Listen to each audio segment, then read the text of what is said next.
प्यारे बच्चों, मैं अनुराग Jhanwar, assistant professor EFM subject से आप सभी का पुनः स्वागत करता हूं। आज का जो हमारा विषय है वो बड़ा इम्पोर्टेंट विषय है, जो आपने 11th-12th में भी पढ़ा है, आगे भी पढ़ेंगे विस्तार से। टॉपिक का नाम है परिवर्तनशील अनुपातों का नियम या उत्पत्ति ह्रास नियम। अब आपको परिवर्तनशील अनुपातों का नियम व उत्पत्ति ह्रास नियम को समझने से पहले आपको ये समझना पड़ेगा उत्पत्ति या उत्पादन हम किसे कहते हैं। तो देखिए बच्चों, उत्पत्ति या उत्पादन का मतलब है किसी भी वस्तु में उपयोगिता का सृजन करना। अगर कोई वस्तु जो कि आपके काम की नहीं है, लेकिन आप कुछ ऐसे एक्ट कर रहे हो कि वो आपके काम की बन रही है, तो वो उत्पादन या उत्पत्ति कहलाता है। फॉर एन एग्जाम्पल हम देखते हैं कि जैसे सूखी हुई लकड़ी है, वो आपके किसी काम से नहीं आ रही, लेकिन अगर आपने उस लकड़ी की मेज़ या कुर्सी बनाई तो अब आप उसका प्रयोग कर रहे हैं। आप उस पर स्टडी टेबल बना लिया आपने, आप अपने पढ़ाई कर रहे हैं, तो वो लकड़ी जो सूखी आपके किसी काम की नहीं थी, लेकिन जब वो मेज़ या कुर्सी बनी तो वो आपके काम की हो गई। तो यहाँ पे ये जो लकड़ी का मेज़ या कुर्सी में जो रूपांतरण हुआ है वो उत्पादन कहलाता है। अब हम ये समझते हैं कि हमने उत्पादन की जो परिभाषा देखी कि उपयोगिता का सृजन करना उत्पादन कहलाता है। तो उपयोगिता क्या होती है? देखिए, किसी भी वस्तु के प्रयोग करने से जो संतुष्टि उपभोक्ता को या उपयोगकर्ता को मिलती है उसको हम उपयोगिता कहते हैं। किसी भी वस्तु के प्रयोग से, यहाँ हम इथिक्स में नहीं जा रहे हैं, सही गलत में नहीं जा रहे हैं, हम केवल इतना देख रहे हैं कि किसी वस्तु के प्रयोग करने से अगर उसके उपयोगकर्ता को संतुष्टि मिलती है तो वो उपयोगिता कहलाती है। और उस उपयोगिता को किसी एक्ट से, किसी तरीके से अगर आप किसी वस्तु में सृजन करते हैं तो वो उत्पादन कहलाता है। अब अध्ययन के हिसाब से हमने उत्पादन को दो कालों में बांट रखा है कि अल्पकाल में उत्पादन और दीर्घकाल में उत्पादन। तो जैसा बच्चों हम जानते हैं कि दीर्घकाल में तो हर चीज़ परिवर्तनशील होती है, कोई चीज़ स्थिर हम मानते ही नहीं हैं, लेकिन अल्पकाल में ये संभव है और ये होता है कि कुछ कारक ऐसे होते हैं जिनको हम परिवर्तन कर सकते हैं और कुछ कारक ऐसे होते हैं जिनमें परिवर्तन संभव नहीं है। जैसे एकाएक किसी वस्तु की डिमांड बढ़ जाए तो आप हो सकता है श्रमिकों की व्यवस्थाएं कर लो, आप ट्रांसपोर्टेशन सिस्टम की व्यवस्था भी कर लो, लेकिन एकदम से नया प्लांट लग जाए ये संभव नहीं होता। लेकिन दीर्घकाल में जब आपके पास अवधि लंबी होती है तो आप नए प्लांट का सृजन कर सकते हो। अब हम यहाँ पे इसको समझने से पहले एक और इम्पोर्टेंट चीज़ देख लेते हैं कि उत्पादन के कारक क्या क्या होते हैं। अलग अलग बुक्स में अलग अलग कारक दे रखे हैं, लेकिन आपके अध्ययन की दृष्टि से और एक राय होते हुए हम उत्पादन के 4 प्रमुख कारक मानते हैं, जिसमें एक होता है भूमि, दूसरा होता है पूंजी, तीसरा श्रम और चौथा साहस। साहस यहाँ उस उद्यमी से रिलेटेड है जो कि ये सारा रिस्क लेता है और इन तीनों जो कारक हैं भूमि, पूंजी, श्रम, इनमें समन्वय स्थापित करता है, इनको नियंत्रित करता है। तो आइए बच्चों, हम देखते हैं ये परिवर्तनशील अनुपातों का नियम या उत्पत्ति ह्रास नियम क्या होता है। देखिए बेटा, नाम से स्पष्ट है कि परिवर्तनशील अनुपातों का नियम मतलब यहाँ पे जो अनुपात हैं कारकों के बीच में उनमें परिवर्तन होगा और ये अल्पकाल में है। इसलिए हम देख रहे हैं कि फॉर एन एग्जाम्पल हम ये मानते हैं कि उत्पत्ति के 2 कारक हैं, एक पूंजी है और एक श्रम है, और एक निश्चित समय में हम ये मान के चल रहे हैं कि पूंजी में कोई परिवर्तन नहीं हो रहा है या पूंजी जो कारक है वो स्थिर होता है। देखिए, अगर एक भी कारक अगर आपका अल्पकाल में स्थिर है तो वो परिवर्तनशील अनुपातों के नियम का जनक बनता है। अध्ययन के हिसाब से, इस नियम को समझने के हिसाब से हम ये मानते हैं कि उत्पादन के 2 कारक हैं, एक भूमि है और एक पूंजी है और दूसरा श्रम है। तो पूंजी को हम यहाँ स्थिर मान रहे हैं जबकि श्रम को हम परिवर्तनशील मान रहे हैं। तो देखिए, हमने एक टेबल है आपके सामने और इस टेबल को देखने से पहले हम ये भी समझ लेते हैं कि इसको हम परिवर्तनशील अनुपातों का नियम क्यों कहते हैं। क्योंकि यहाँ आप देखिए श्रम की जो इकाइयाँ इस टेबल में आप देख पा रहे हैं कि इसमें 0 से लेके 7 तक 1 2 3 4 5 6 7 दी हुई है। और यहाँ पे हमने पूंजी की कोई इकाइयाँ नहीं दे रखी है। उसका नहीं देने का जो मतलब वो ये है कि पूंजी की इकाई में कोई परिवर्तन नहीं हो रहा। मानो कि पूंजी इकाई 1 है तो आप देखोगे फर्स्ट में तो 1:0 है, सेकंड में जो है वो 1:1 है, थर्ड में 1:2 है, थर्ड में 1:3। इसका मतलब पूंजी और जो श्रम का अनुपात है वो टेबल में जो क्रम संख्या है उसके हिसाब से परिवर्तनशील हो रहा है। यानी जो पूंजी है वो स्थिर है लेकिन श्रम की इकाइयों में परिवर्तन हो रहा है। इसीलिए हमने इस जो नियम है उसका नाम परिवर्तनशील अनुपातों का नियम रखा है। अब आपके सामने जो टेबल में है वो 3 टर्म्स और हैं। एक है सीमांत उत्पादन। देखिए सीमांत उत्पादन का मतलब ये होता है कि किसी एक कारक की या किसी एक कारक की एक इकाई में परिवर्तन होने के कारण से कुल उत्पादन में कितनी वृद्धि हुई है वो सीमांत उत्पादन कहलाता है। जैसे कि आप टेबल में देख रहे हैं कि जब श्रम की इकाई 0 थी तो सीमांत उत्पादन क्या था 0, लेकिन जब श्रम की इकाई 1 थी तो सीमांत उत्पादन कितना हो गया 5, 2 इकाई थी तो सीमांत उत्पादन कितना हुआ 7। देखिए ये जो 7 है वो 2 इकाइयों का नहीं है, वो 2 इकाइयों का मेल का नहीं है, वो दूसरी इकाई का। तो देखिए जैसे फर्स्ट इकाई का 5 है और दूसरी इकाई ने 7 दिया है तो आप टोटल में देख सकते हैं कि ये 12 हो गया। मतलब जब हम दोनों इकाइयों को मिलाते हैं तब तो कुल उत्पादन हुआ 12। लेकिन हम ये कहें पहली इकाई का कितना है तो वो था 5, दूसरी इकाई का कितना है तो वो था 7, तीसरी इकाई का कितना है तो वो था 9। और यहाँ आप देख रहे हैं कि जो सीमांत उत्पादन है वो धीरे धीरे बढ़ रहा है। वो 5 हुआ, वो 7 हुआ, फिर वो 9 हुआ। जबकि हम चौथे में देख रहे हैं तो वो पुनः गिरते हुए 9 से 7 आ गया, जबकि कुल उत्पादन हमारा बढ़ रहा होता है। अब देखो इसको समझने के लिए हम एक ग्राफ का भी यूज करते हैं। यहाँ पे हम OX पे श्रम की मात्रा ले रहे हैं क्योंकि हम यहाँ पे केवल एक ही कारक को देख रहे हैं।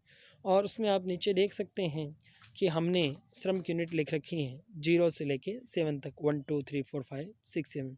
जबकि OYX है उस पर हमने उत्पादन की मात्राएं लिख रखी हैं जो किस प्रकार हैं 4 18 12 16। अब आप देखिए इसमें आपको 3 ग्राफ नज़र आ रहे हैं, 3 लाइंस नज़र आ रही हैं। जो सबसे ऊपर वाली लाइन है वो है टीपी की, टीपी यानी टोटल प्रोडक्शन या कुल उत्पादन। जब हम सीमांत उत्पादन को जोड़ लेते हैं तो हमको कुल उत्पादन मिलता है। जो सेकंड लाइन है वो है एमपी की। देखिए ऊपर से जाके जो नीचे आ रही है ये मार्जिनल प्रोडक्ट है यानी सीमांत उत्पादन दिखा रही है। और जो तीसरी और जो सबसे नीचे लाइन है वो है एपी की। एपी का मतलब औसत उत्पादन। जब आप कुल उत्पादन में इकाइयों का भाग लगाएंगे कुल इकाइयों का तो वो आपको औसत उत्पादन बताएगा। तो देखिए आप वापस टेबल में चलते हैं हम कि टेबल में हम देख पा रहे हैं कि जब इकाई श्रम की 0 थी तो उत्पादन भी सीमांत उत्पादन भी 0 था, औसत व कुल उत्पादन भी 0 था। जब एक इकाई हुई तो तीनों ही बराबर है 5 5 5। लेकिन दूसरी इकाई से हम देख रहे हैं कि दूसरी इकाई मतलब फर्स्ट से सेकंड इकाई की तरफ हम जाते हैं तो उस दूसरी इकाई का केवल जो उत्पादन था वो 7 था, इसलिए वो सीमांत उत्पादन में है। दोनों को मिला के हम जोड़ लगाते हैं तो वो 12 आता है, इनमें दोनों का योगदान है। और जब हम एवरेज निकालते हैं तो 12 में हमने 2 का भाग लगाया तो वो आया 6। ऐसे ही तीसरी में केवल तीसरी इकाई का जो उत्पादन था वो 9 था, 9 यूनिट थी तो वो सीमांत उत्पादन में 9 है। जबकि कुल उत्पादन में 12 इकाइयों में 9 इकाइयाँ जोड़ने पे हमको कुल इकाइयाँ जो मिली वो 21 मिली। और इसमें जब हमने एवरेज लगाया कुल उत्पादन में इकाई का भाग लगाया तो हमारे पास 7 आया। अब ये नियम क्या कहता है इसको हम समझने के लिए वापस ग्राफ की ओर हम ध्यान रखेंगे। अब देखिए आप ग्राफ में देख रहे हैं तो आपको जो फर्स्ट डेस दिखाई दे रहा है फर्स्ट फेस जहाँ पे एमपी हाईएस्ट है, आप देख सकते हैं कि जहाँ पे एमपी हाईएस्ट है। और एमपी हाईएस्ट होने के कारण से देखिए जो मैंने बिंदु नोट किया था मैं वापस आपके लिए समझने के लिए बता रहा हूँ। देखिए ये जो मैंने बिंदु लगाया है रेड, ये बिंदु आपको बता रहा है कि यहाँ पे एमपी हाईएस्ट है। और इस बिंदु से जब हम टीपी की ओर जाते हैं तब हमको ये पता चलता है कि यहाँ तक टीपी बहुत तेज़ गति से बढ़ी है। ये जो रेड बिंदु है आपको ये बता रहे हैं कि ये फर्स्ट फेस है जिसके अंदर आपकी एमपी हाईएस्ट होती है और जो टीपी की बढ़ने की जो रफ्तार होती है वो तेज़ होती है। लेकिन इसके आगे जैसे ही हम जाते हैं जैसे ही जाते हैं तो हमको पता चलता है, ये देखिए जो नीली वाली बिंदु है इसके आगे हम देखते हैं, पता चलता है कि इसकी जो बढ़ने की रफ्तार है टीपी की वो घट जाती है, जबकि एमपी नीचे जा रही है। तो वह बिंदु जहाँ पे एमपी हाईएस्ट होती है वो बिंदु आपका झुकाव का बिंदु कहलाता है। उस बिंदु से जब हम टीपी की तरफ जाते हैं, ये जो रेड रेड पॉइंट है, आगे हमने देखा जहाँ मैंने ब्लू ब्लू पॉइंट बना रखे हैं कि ये वो पॉइंट है जहाँ पे आपकी फर्स्ट फेज ख़त्म होता है, जहाँ पे देखो एमपी अपने उच्चतम स्तर से जाके फिर नीचे की ओर आने लग गई और एपी का वो बिंदु हाईएस्ट है और एपी को एमपी ऊपर से कट कर रही है, जबकि टीपी की जो बढ़ने की रफ्तार है वो घटने लगी। वहीं हम दूसरे बिंदु की तरफ देखते हैं, ये जो ग्रीन डॉट मैंने लगा रखे हैं ये दूसरा बिंदु है। ये दूसरा बिंदु हमको ये बताता है, मैं आपकी सुविधा के लिए वापस बिंदु बना देता हूँ, ग्रीन वाला जो दूसरा है, कि ये देखिए जो ग्रीन पॉइंट है ये हमको सेकंड फेज़ का एंड बता रहे हैं। तो देखिए जो फर्स्ट फेज़ से जो सेकंड फेज़ है उसमें क्या परिवर्तन आया है कि टीपी तो बढ़ ही रही है और टीपी अपने हाईएस्ट पॉइंट पे आ गई, एपी जो फर्स्ट पॉइंट में हाईएस्ट थी वो गिरने लग गई, जबकि एमपी जीरो हो गई। और थर्ड फेज़ में हम देखते हैं कि टीपी गिरने लग जाती है, एपी भी गिर रही थी वो और भी गिर रही है, लेकिन एमपी नकारात्मक हो गई है। तो ये तीनों जो अवस्थाएं हैं उनको प्रथम अवस्था को हम कहते हैं औसत उत्पादन की बढ़ती अवस्था। इसमें आप देखिए टेबल में औसत उत्पादन बढ़ने की अवस्था में जो 4 इकाइयाँ हैं वहाँ तक तो ये प्रथम अवस्था कार्यरत करती है। उसमें जो सीमांत उत्पादन है वो हम देख रहे हैं कि हाईएस्ट से होके नीचे आने लग गया, मतलब 9 से वापस 7 आया, जबकि औसत उत्पादन अपने हाईएस्ट बिंदु पे है 7 यूनिट पे और कुल उत्पादन बढ़ रहा है लेकिन इसके बढ़ने की रफ्तार कम हो गई है और वो कितने पे है 28 पे। सेकंड जो इस नियम का जो अवस्था है उसको हम कहते हैं घटते प्रतिफल की अवस्था। तो घटते प्रतिफल की अवस्था में हम देख रहे हैं कि जो 5वीं और 6ठी इकाई है जहाँ पे हम देख रहे हैं सीमांत उत्पादन गिरते गिरते शून्य हो गया है, इस टेबल पे भी आप देख सकते हैं गिरते गिरते शून्य हो गया है, जबकि औसत उत्पादन जो हाईएस्ट था वो उसमें गिरावट दर्ज हो गई है, वो 5 हो गया है, जबकि सीमांत उत्पादन तो गिर के शून्य हो गया है। और तृतीय अवस्था जिसे हम ऋणात्मक प्रतिफल की अवस्था कहते हैं, उस अवस्था में एमपी तो नकारात्मक हो गया है, आप देख सकते हैं टेबल पे माइनस में आ गया है। जो टीपी हाईएस्ट था सेकंड अवस्था में वो द्वितीय अवस्था में गिरने लग जाता है, उसमें भी कमी आती है। और औसत अवस्था तो औसत जो आपका उत्पादन था वो तो पहले से गिर रहा था, लेकिन औसत उत्पादन और कुल उत्पादन फिर भी सकारात्मक बने रहते हैं, धनात्मक बने रहते हैं, लेकिन सीमांत उत्पादन आपका नकारात्मक बना रहता है। तो मैं आपको पुनः कह रहा हूँ कि परिवर्तनशील अनुपातों के नियम में 3 अवस्थाएं होती हैं। पहली अवस्था है औसत उत्पादन की बढ़ती अवस्था, दूसरे है घटते प्रतिफल की अवस्था, तीसरे ऋणात्मक प्रतिफल की अवस्था।